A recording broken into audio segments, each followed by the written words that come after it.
Netanyahu ने Iran को लेकर एक ऐसी शर्त रख दी है जिससे इजराइल पर कई सवाल उठ रहे हैं। नेतन्याहू चाहते हैं कि ईरान की मिसाइलों की रेंज 480 किलोमीटर से ज्यादा ना हो। आखिर नेतन्याहू ईरान की मिसाइलों की रेंज क्यों घटाना चाहते हैं? इस बीच ईरान के मिलिट्री कमांडरों की तरफ से फिर कहा गया है कि अगर इजराइल ने फिर हमला किया तो तेल अवीव को खंडर बना देंगे। इजराइल पर ईरान की जितनी मिसाइल गिरी, ऐसे हर धमाके ने इजराइल के मिसाइल डिफेंस सिस्टम का पुर्जा ढीला कर दिया।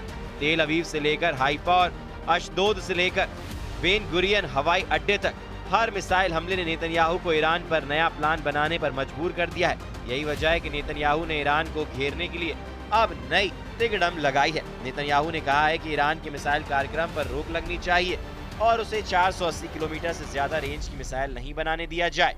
मतलब साफ है कि नेतन्याहू ईरान की उन मिसाइलों से घबरा गए हैं जो 1500 किलोमीटर या उससे ज्यादा रेंज रखती हैं, क्योंकि ईरान और इजराइल की दूरी भी 1500 से 1800 किलोमीटर की रेंज में है। यही वजह है कि नेतन्याहू चाहते हैं कि ईरान के पास 480 किलोमीटर की रेंज वाली मिसाइलें हों ताकि वो इजराइल तक न पहुंच पाएं। 13 जून को ईरान पर हमला हुआ था और उसके बाद 12 दिन तक दोनों तरफ से एक दूसरे पर हमले हुए थे। हमले दिन रात हो रहे थे। एक तरफ से फाइटर जेट तो दूसरी तरफ से बैलिस्टिक मिसाइल दागी गई। एक तरफ नेतन्याहू ने कमान संभाली जिसमें अमेरिका से भी पूरी मदद थी, तो दूसरी तरफ ईरान के सर्वोच्च नेता अली खामनेई ने मोर्चा संभाला और तमाम मिलिट्री लीडरशिप खत्म होने के बाद फौरन सेना की कमान नए कमांडरों के हाथों में दी और फिर 12 दिनों तक ईरान ने बता दिया कि इजराइल की शुरुआती स्ट्राइक के बाद उसकी मिसाइल पावर बरकरार है। तेल अवीव से लेकर हाइफा तक दुनिया ने ईरान के मिसाइल हमलों को देखा, जमीन पर तबाही देखी, बड़ी बड़ी इमारतों को खत्म होते देखा और ये तस्वीरें नेतन्याहू के कमांड सेंटर से लेकर व्हाइट हाउस में भी देखी गई। इसलिए ट्रंप ने भी कहा कि ईरान और इजराइल दोनों को इस मुद्दे में नुकसान हुआ है और इजराइल ने भी बड़ी चोट खाई है। नेतन्याहू ने अब ईरान के लिए 480 किलोमीटर रेंज वाली मिसाइलों की शर्त रखी, तो इस पर ईरान के विदेश मंत्री ने क्या कहा, उनकी बातों को बहुत गौर से समझिएगा। अब्बास अरागची ने कहा है कि नेतन्याहू ने 2023 में गाजा पर जीत का ऐलान किया था, लेकिन तमाम बमबारी और गाजा को मिट्टी में मिलाने के बाद इजराइल की सेना गाजा में फंसी हुई है। हमास को 2 लाख नए लड़ाके मिल चुके हैं। अरागची ने कहा कि नेतन्याहू ने सोचा था कि वो ईरान के 40 से ज्यादा पुरानी परमाणु कार्यक्रम को मिटा देंगे, लेकिन ईरान के बहुत से परमाणु वैज्ञानिकों की हत्या करने के बाद भी ऐसा मुमकिन नहीं हुआ और आज परमाणु कार्यक्रम को आगे बढ़ाने के लिए ईरान के पास सैकड़ों नए वैज्ञानिक हैं। इस युद्ध की शुरुआत में ही नेतन्याहू ने अपने 3 लक्ष्य फाइनल किए थे और इन्हीं लक्ष्यों को लेकर उनके कमांडरों ने पूरे युद्ध का प्लान तैयार किया। हर हमले, हर स्ट्राइक मिशन और इजराइल के हर बम पर नेतन्याहू के यही लक्ष्य निर्धारित किए गए थे। पहला मकसद ईरान के परमाणु कार्यक्रम को जड़ से उखाड़ देना, उसे पूरी तरह खत्म कर देना। क्या ऐसा हुआ? 400 किलो संवर्धित यूरेनियम को लेकर अब भी सवाल उठ रहे हैं, इसलिए ये मकसद नाकाम हो गया। इजराइल का दूसरा मकसद ईरान के मिसाइल जखीरे को मिटा देना, लेकिन ईरान के कमांडर दावा कर रहे हैं कि उनके पास इतनी मिसाइलें हैं कि ईरान 2 साल तक लगातार युद्ध लड़ सकता है, इसलिए ये मकसद भी फेल हो गया। इजराइल का तीसरा मकसद ईरान में बगावत करवा के तख्ता पलट करना था, लेकिन अली खामनेई अब भी ईरान के सर्वोच्च नेता है और ईरान की मिलिट्री लीडरशिप भी कायम है, यानी इजराइल के तीनों मकसद नाकाम साबित हुए। नेतन्याहू की डिमांड की ईरान की मिसाइल 480 किलोमीटर से आगे न बढ़ पाए, इसे लेकर इजराइल को बैकफुट पर देखा जा रहा है और इसलिए ईरान के विदेश मंत्री ने कहा है कि इजराइल इस युद्ध में नाकाम साबित हुआ है। अरागची का मैसेज साफ है कि इजराइल 12 दिन के युद्ध में पूरी तरह नाकाम हो गया और नेतन्याहू ने ईरान को हराने का जो प्लान बनाया था उसमें वो खुद इजराइल को बचाते हुए नजर आए, क्योंकि ईरान की मिसाइलों ने इजराइल की डिफेंस की पोल खोलकर रख दी।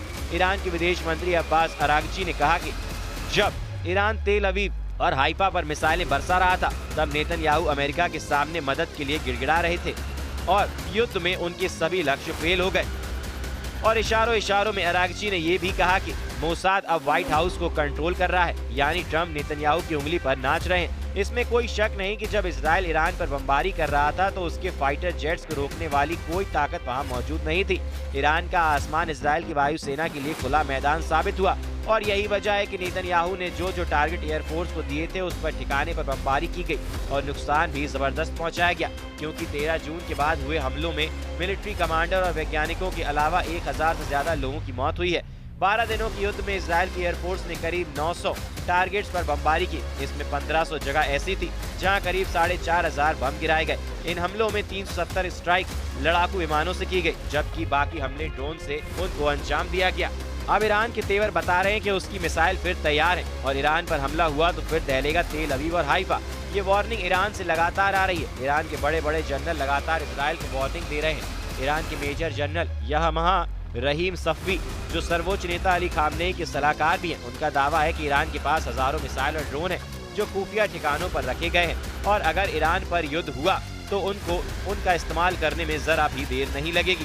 कह सकते हैं कि ये वार्निंग सीधा अली खामनेई की तरफ से आई है। ईरान बार बार ये दावा कर रहा है कि उसने 12 दिन के युद्ध में अब तक अपनी पूरी ताकत का इस्तेमाल नहीं किया है, न ही अपनी नौसेना और IRGC की खुद फोर्स को तैनात किया है और अगर दोबारा युद्ध ईरान पर थोपा गया तो इसका नतीजा इजराइल की संपूर्ण तबाही होगा।